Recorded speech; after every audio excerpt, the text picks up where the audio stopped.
요한사무서 1장 2절 말씀 우리 같이 한 목소리로 읽어보십시다. 시작. 사랑하는 자여 내 영혼이 잘됨 같이 내가 범사에 잘되고 강건하기를 내가 간구하노라. 아멘. 성경의 조연들 시리즈로 계속 해오다가 오늘은 그 시리즈로 설교하지 않고 오늘은 명절이라 복에 대한 말씀을 같이 나누겠습니다. 우리 교회를 다녀보시면 아시지만 복 설교가 인색한 교회 중에 하나입니다. 명절에만 거의 복 설교를 하는데 잘 오셨습니다. 서울 사람들은 복 받을 겁니다. 네. 성도들이 누리는 복이라는 제목으로 함께 말씀을 나누십시다. 오늘 아주 원색적인 복을 나눌 겁니다. 제가 오늘 말씀드리는 이 복은요, 제가 여러분들을 위해서 매일 아침 이름을 기록하면서 제가 매일 기도하고 있지 않습니까? 기도할 때마다 빼지 않고 하는 복이 여기에 들어 있습니다. 여러분들을 향해서 날마다 저는 이렇게 이 복을 가지고 축복하며 기도하고 있다는 것 기억하시길 바랍니다. 이제 풍성한 한가위를 기대하며 가족들, 친척들 함께 만나지요. 그래서 오늘도 예배 끝나고 막 먼 길을 떠나는 성도님들도 계십니다. 이미 고향에 가 계신 분들도 계시고요.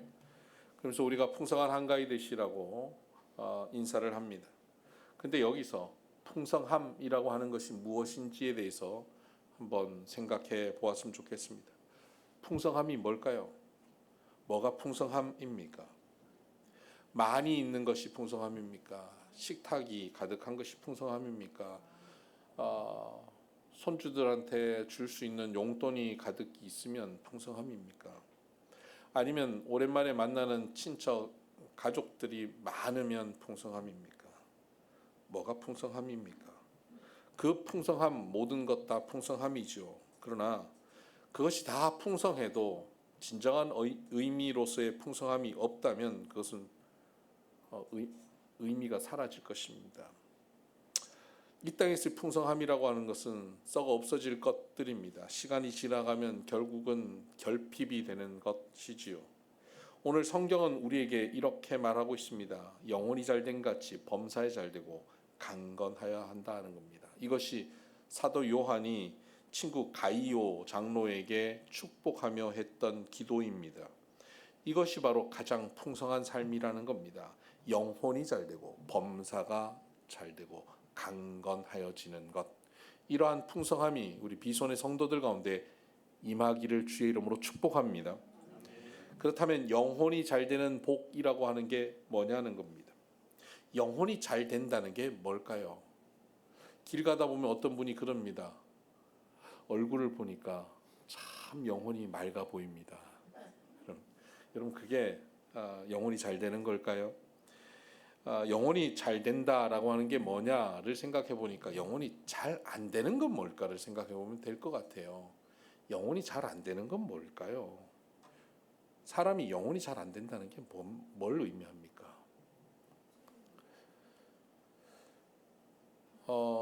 여러분 운전하다가 시동이 꺼진 적 있으십니까? 그러면 굉장히 다급하지만 그러나 시동이 꺼져도 그 자리 멈추지는 않습니다. 그렇죠? 계속 움직입니다. 그럼 움직여서 점점 갓길로 가서 세우면 됩니다. 갓길로 가는 동안은 그 관성으로 움직여집니다. 그만큼 움직일 수는 있습니다. 그러나 여러분 그렇게 굴러간다고 해서 자동차가 작동되고 있는 것은 아니지 않습니까? 굴러가는 것이 굴러가는 게 아닙니다. 멈춘 겁니다. 고장난 겁니다. 시동이 꺼진 겁니다. 시동이 꺼졌는데 움직이고 있을 뿐입니다. 멀쩡해 보이고 굴러가고 있습니다. 그러나 멀쩡한 게 아닙니다. 점점 약화되고 결국은 멈추게 되어 있습니다. 모든 사람들은 이렇게 살고 있습니다. 우리는 열심히 살아가고 움직이고 생각하고 무언가 노력하고 결과를 얻고 살아가는 것처럼 보입니다. 어제보다 오늘, 오늘보다 내일 더 좋은 결과들을 이루어가는 더 풍성한 무언가를 이루어갈 것을 소망하며 달려갑니다. 그러나 솔직히 생각해 보면, 정직하게 생각해 보면 우리는 멈춰가고 있습니다. 우리는 점점 죽음을 향해 달려가고 있습니다. 시간이 가면 갈수록 사망이 우리 앞에 다가오고 있습니다. 생명력이 줄어들고 생명력이 멈춰지는 것입니다. 그렇게 우리는 결국은 멈춰질 것입니다. 기운을 잃을 것이고 사랑하던 사람들이 떠날 것이고 이 땅에서의 이별을 이룰 것이고 손에 있던 것도 다 사라지고 명예와 권력과 지위와 소중히 여겼던 것들이 떠나갑니다. 그리고 결국 생명이 멈춰집니다. 이것이 사람입니다. 영혼이 잘 안 되는 것은 바로 그렇게 사는 것입니다. 아니, 모든 사람이 그렇게 사는데 그게 뭐 영혼이 잘 안 되는 겁니까? 그래서 성경은 사람들을 향해서 죽었다라고 얘기하는 것입니다. 사람은 영혼이 죽은 상태입니다. 잘 안 된 상태입니다. 모든 사람이 영혼이 죽었습니다. 그 가운데서 풍성함을 아무리 만들어 봐야 그 풍성함은 결국 결핍으로 가고 맙니다. 그러면 영혼이 잘 안 되는 것이 아니라 영혼이 잘 되는 건 뭡니까? 그것은 가면 갈수록 생명력이 넘치는 것입니다. 심지어 죽음 앞에서도 그 생명력으로 그 죽음을 뚫고 나가는 것입니다. 사망이 우리를 이기지 못하는 것입니다. 그것이 뭐죠? 부활의 생명을 가지는 것입니다. 이것을 성경은 영생이라고 얘기합니다. 영원한 생명력이죠. 우리는 원래 죽었던 존재들이죠. 마치 선풍기를 켜놓고 돌리면 막 열심히 돌다가 전원을 빼버리면 계속 관성으로 도는데 전원을 뽑아버린 상태에서 더 이상 힘이 공급되지 않으니까 결국은 멈춰지듯 우리는 전원이 뽑혀 있는 상태로 관성으로 돌고 있을 뿐입니다. 다시 전원이 꽂아지면 다시 돕니다. 우리는 하나님으로부터 분리되어서 하나님으로부터 공급되는 힘과 사랑과 은혜가 끊어진 상태였습니다. 그래서 우리는 결국 죽음 앞에, 사망 앞에 무릎 꿇게 되어 있습니다. 하지만 그 하나님의 전원에 다시 붙어 있으면, 다시 우리가 하나님과 하나가 되면 하나님으로부터 사랑과 은혜가 공급됩니다. 지혜가 공급됩니다. 우리의 힘과 우리의 능력, 우리의 생명력으로 살지 않습니다. 하나님의 것으로 사는 것입니다. 하나님의 생명력은 사망 권세를 이겼습니다. 사망 권세를 이긴 생명력이 우리에게 있습니다. 이 생명력, 이 영생을 우리가 가지고 사는 것이라는 겁니다. 이 영생은 죽은 다음에 나타나는 것이 아닙니다. 지금 이 자리에서부터 나타나는 것입니다. 여러분, 선풍기가요, 전원을 빼버린 선풍기가 도는 것과 전원이 꽂아서 도는 것과는 돌아가는 팬 분위기가 다르지 않습니까? 전원을 봐야 합니까? 팬 돌아가는 상태를 보면 알지요. 예수 그리스도의 생명력을 갖고 있는 사람들은 이 땅에 그냥 예수와 상관없이 사는 사람들, 다시 말하면 영혼이 잘 안 된 사람들과는 전혀 다른 모습으로 살게 됩니다. 전혀 다른 분위기로 사는 것입니다. 기쁘고 즐겁고 행복하게 감사하며 살아가는 모습이 있습니다. 물질이 부족해도, 건강에 어려움이 있어도, 여러 가지 곤고함이 있어도 그 가운데 짓눌려지지 않습니다. 사망으로도 짓눌려지지 않는데 이 땅에 어떤 환경이 우리를 짓누를 수 있냐는 겁니다. 그것이 영생입니다. 영생을 가지고 사는 사람은 죽고 난 다음 저 천국에 들어가는 것으로 만족하지 않습니다. 영생을 가진 사람은 이곳에서 영원한 생명력, 하나님으로부터 공급된 그 힘으로, 그 능력, 그 사랑으로 살아갑니다. 여유와 즐거움과 기쁨이 넘칩니다. 이것이 영생의 사람입니다. 그래서 영생은 유일하신 하나님과 그의 아들 예수 그리스도를 믿는 것, 아는 것, 이것이 영생입니다. 하나님과 예수님을 믿고 아는 것이 영생이에요. 점점 그분을 알아가는 겁니다. 깊이 친밀하게 알아가는 것입니다.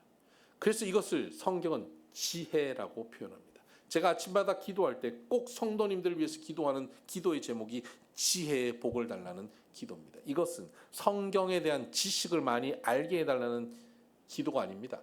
여러분이 하나님과 긴밀하게 친밀하게 점점 더 알아가기를 소원한다는 기도입니다.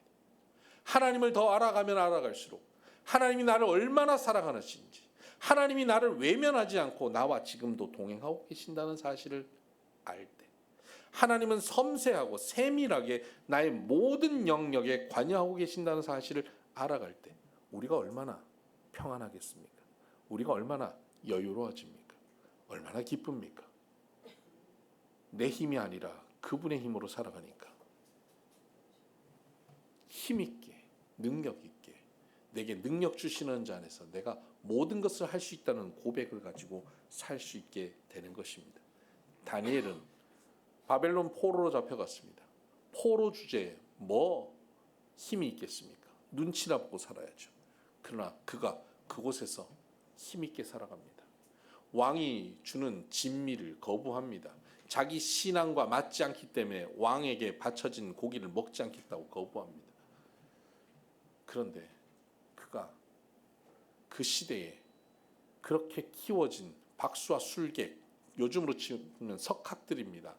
그 바벨론 시대의 왕궁에 있던 석학들보다 10배나 지혜로웠다라고 성경은 기록하고 있습니다. 결국 그는 바벨론을 지나서 메대를 지나서 페르시아 왕국이 될 때까지 그는 왕을 보좌하고 포로로 잡혀간 자기 민족들을 지켜내는 위대한 지도자로 살게 됩니다. 하나님이 주신 공급하시는 지혜, 능력으로 살았기 때문입니다. 하나님의 영생하심이 그에게 있었기 때문입니다. 사망 권세를 두려워하지 않기 때문에 사자굴에 들어갔어도 그는 평안할 수 있었습니다. 그렇게 그는 하나님이 주시는 지혜로 하나님을 알았습니다.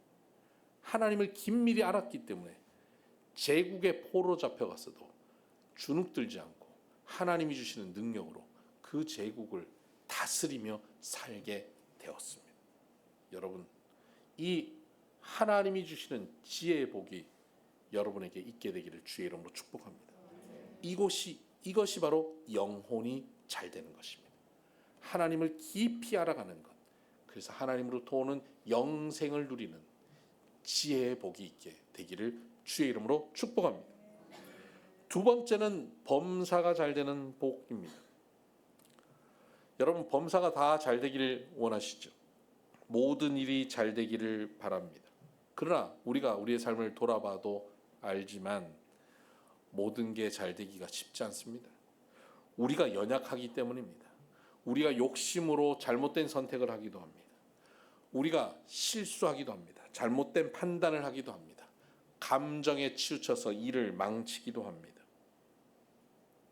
말을 오해하며 말을 잘못 전달해서 일이 꼬이고 관계가 꼬이기도 합니다. 그런 우리들이 살아가는 게 우리의 삶입니다. 이것이 범사입니다. 우리가 살고 있는 모든 일들이 이렇습니다. 근데 범사가 잘 된다는 게 무슨 의미입니까? 우리의 모든 계획이 실패 없이, 실수 없이 모든 것이 착착 진행되는 것이 범사가 잘 된다는 뜻일까요? 그렇지 않습니다. 범사가 잘 된다고 하는 것은 결론이 잘 된다는 뜻입니다. 결과가 잘 된다는 겁니다. 모든 것은 실패하고 실수하고 좌절하기도 하고 연약해서 잘못되기도 합니다. 그러나 그 잘못된 모든 것의 결과는 아름다워집니다. 이것이 범사가 잘 되는 것입니다. 어떻게 그럴 수가 있죠? 하나님이 사랑하는 자, 곧 그 뜻대로 부르심을 입은 자들에게는 모든 것을 합력하여 선을 이루시느니라 말씀하셨습니다. 하나님께서는 사랑하시는 하나님의 백성들의 모든 것을 합력하여 선을 이루십니다. 여기서 모든 것 속에는 우리가 갖고 있는 좋은 것들만 끌어모아서 좋은 재료들만 모아서 아름답게 만들어내는 것이 아닙니다. 우리가 요리를 하면 냉장고에서 신선하고 좋은 재료들만 끌어모으죠. 뭘 넣으려고 하는데 이게 상한 것 같다 그러면 그런 재료는 넣지 않잖아요. 그런 재료는 버립니다. 그런데 하나님께서는 하나님이 아름다운 것, 선한 걸 이루실 때 좋은 것만 끌어모으지 않습니다. 우리의 눈물도, 우리의 슬픔도, 우리의 미움도, 우리의 실패도, 우리의 좌절도 하나님께서 다 끌어모으십니다. 그리고 끌어모으셔서 하나님 손 안에서 그것을 선으로 만들어내십니다. 우리의 지난날, 우리의 실수들, 우리의 실패들, 우리의 상처들, 심지어 우리의 넘어졌던 일, 우리의 죄로 인해서 실수했던 일들조차도 하나님은 다 끌어모으셔서 하나님 손 안에서 선으로, 하나님의 선은 굿 정도에서 끝나지 않습니다. 배럴에서 마치지 않습니다. 하나님의 선은 언제나 베스트입니다. 끌어모아서 베스트로 이루십니다. 믿으십니까? 이것이 바로 범사를 잘되게 하시는 하나님의 은혜입니다. 우리가 운동 경기 결과를 안다면 그 과정 속에서 1점 지고 2점 진다고 해서 일희일비하지 않습니다. 결과가 이겼다는 걸 아는데 1점 지고 2점 지면 더 기대합니다. 야, 이렇게 졌는데 어떻게 역전을 했지? 어떻게 한 거지? 라고 더 기대하며 보게 됩니다. 여러분, 딱 이 눈을 가지고 바라보는 것이 범사에 잘되게 하신 하나님을 믿는 사람의 시선입니다. 우리가 때로 실패하고 넘어지고 일이 꼬이는데, 아니 하나님께서 이걸 베스트로 만드셨다고? 이걸 어떻게 베스트로 만드셨지? 하고 그 일을 베스트로 만드실 하나님을 기대합니다. 바라봅니다. 그러면 일이 꼬이고 일이 어렵고 고난이 우리에게 다가오면 올수록, 어려운 상황이 벌어지면 벌어질수록 우리는 더 많이 기대하며 더 놀라운 하나님의 역사를 바라보게 됩니다. 그렇게 해석하게 됩니다. 이것이 범사의 잘됨을 누리는 사람의 모습입니다. 오늘 여러분 어떻습니까? 범사에 잘 되고 있습니까? 오늘 내 주변의 일이 잘 되냐 안 되냐 거기에 일희일비하지 말아야 한다는 겁니다. 범사에 잘 되고 있는 사람은 결론이 하나님 손 안에 있고 베스트라는 사실을 믿고 오늘 벌어지고 있는 어떤 일들도 결국은 그 결과를 이룰 것이다라고 바라보는 눈, 그 시선으로 오늘을 살아가는 사람입니다. 그 사람은 오늘 벌어지고 있는 일에 의해서 흔들리지 않습니다. 평안합니다. 오히려 힘들수록 기대합니다. 주변 사람들이 얘기합니다. 너 미쳤구나. 돌았구나. 너무 일이 힘드니까 돌았어. 그 정도 얘기를 들을 줄 알아야 제대로 해석하는 사람이 되는 겁니다. 세상의 관점에서는 우리가 그렇게 해석하는 것을 이해할 수가 없어야 하는 것입니다. 하나님의 손 안에서 베스트를 기대하는 사람들은 그렇게 세상에서 이해되지 않는 모습으로 삽니다. 근데 그 이해되지 않는 모습의 특징이 뭔지 아십니까? 고난 가운데 여유가 있습니다. 고난 가운데 기뻐합니다. 감사할 것이 없는 것 같은데 감사합니다. 풍성하지 않는 것 같은데 풍성하다 고백합니다. 이것이 범사가 잘 되는 사람의 모습입니다. 성경에 보면 참 희한한 표현이 있습니다. 어떻게 보면 말도 안 되는 표현입니다. 요셉이 형들에 의해서 노예로 팔려갔지 않습니까? 아니 멀쩡한 한 집의 아들이 형들의 미움을 받아서 노예로 팔려갔습니다. 요즘 저기 태국이나 이런데 끌려가가지고 거기서 매 맞으면서 보이스피싱하고 이런 한국 애들이 있잖아요. 얼마나 끔찍합니까? 그런 끔찍한, 그보다 더 끔찍한 상황에 놓인 게 요셉입니다. 근데 성경은 그 요셉이 노예로 팔려가서 노예 생활하고 있는 모습을 이렇게 표현하고 있습니다. 여호와께서 요셉과 함께 하심으로 그가 형통한 자가 되어 그의 주인 애굽 사람의 집에 있으니 그의 주인이 여호와께서 그와 함께 하심을 보며 또 여호와께서 그의 범사에 형통하게 하심을 보았더라. 놀립니까? 범사가 꼬여 있는 상황인데 여호와께서 함께 하심으로 요셉의 범사가 형통하였답니다. 그래서 그것을 좀 인정을 받았어요. 그래서 좀 형통했다고 칩시다. 근데 여주인이 유혹했는데 그 유혹을 거절한 것 때문에 다시 감옥에 가지 않습니까? 정직하게 산 일 때문에 노예에서 감옥까지 끌려 들어갑니다. 감옥에서의 요셉 생활을 이렇게 표현합니다. 이는 여호와께서 요셉과 함께 하심이라 여호와께서 그를 범사에 형통하게 하셨더라. 말이 됩니까? 놀리는 거 아닙니까? 범사에 꼬여도 이렇게 꼬일 수 있습니까? 범사가 안 돼도 이렇게 안 될 수가 있냐고요. 이 상황에 놓인 것이 요셉입니다. 그런데 성경은 그 요셉의 삶을 범사에 여호와께서 함께 하심으로 범사에 형통케 되었다. 여러분, 이것이 하나님께서 범사에 형통케 하시는 사람의 모습입니다. 일이 꼬인 것 같아요. 노예로 팔린 것 같아요. 감옥에 갇힌 것 같습니다. 아니, 갈수록 점점 좋아져야 되는데 점점 더 악화되는 것 같습니다. 그런데 여러분, 하나님이 함께 하셔서 점점 더 악화되는 그 상황 속에서 요셉이 그 악화되는 상황 속에서 즐겁게 삽니다. 희한하지 않습니까?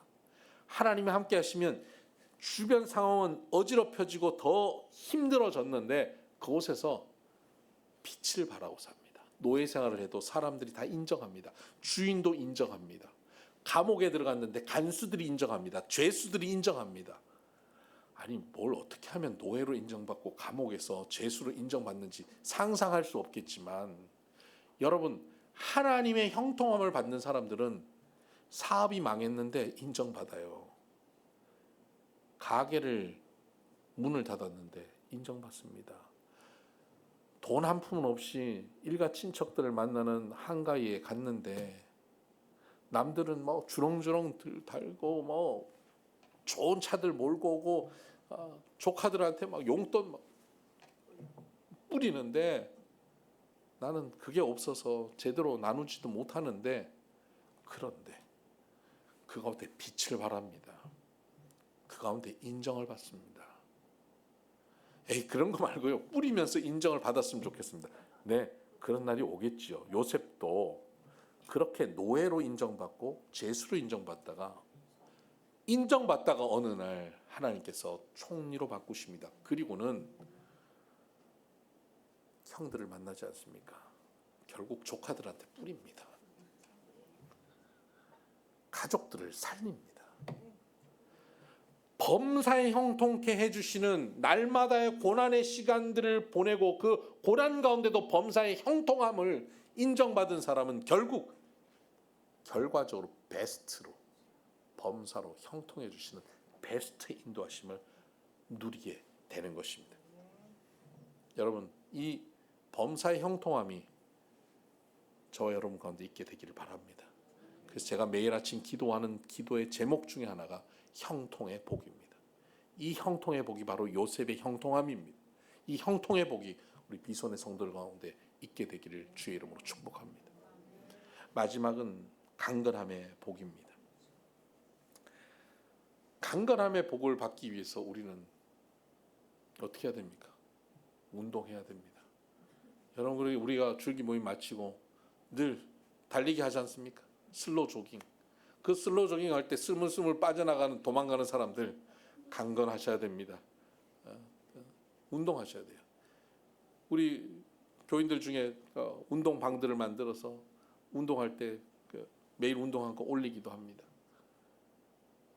매일 4km, 6km 뛰고 올립니다. 이게 건강한 길입니다. 건강하려면 운동해야 됩니다. 좋은 것 먹어야 됩니다.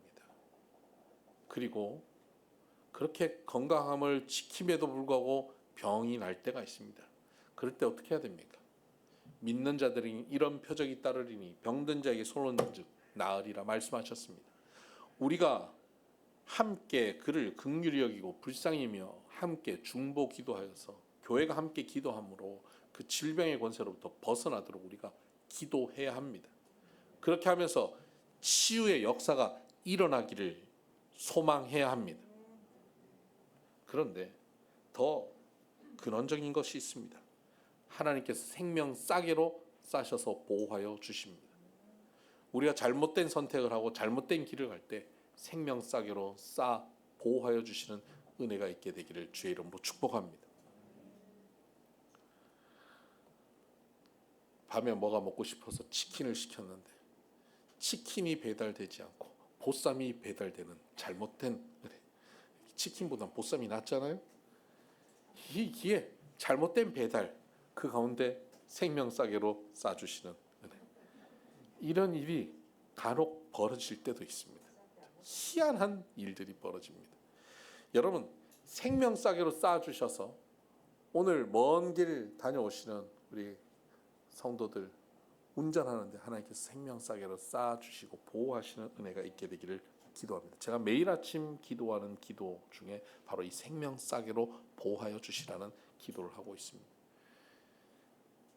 무엇보다도 잠언 17장 22절에는 마음의 즐거움은 양약이요 심령의 근심은 뼈를 마르게 하느니라 라고 말씀하고 있습니다.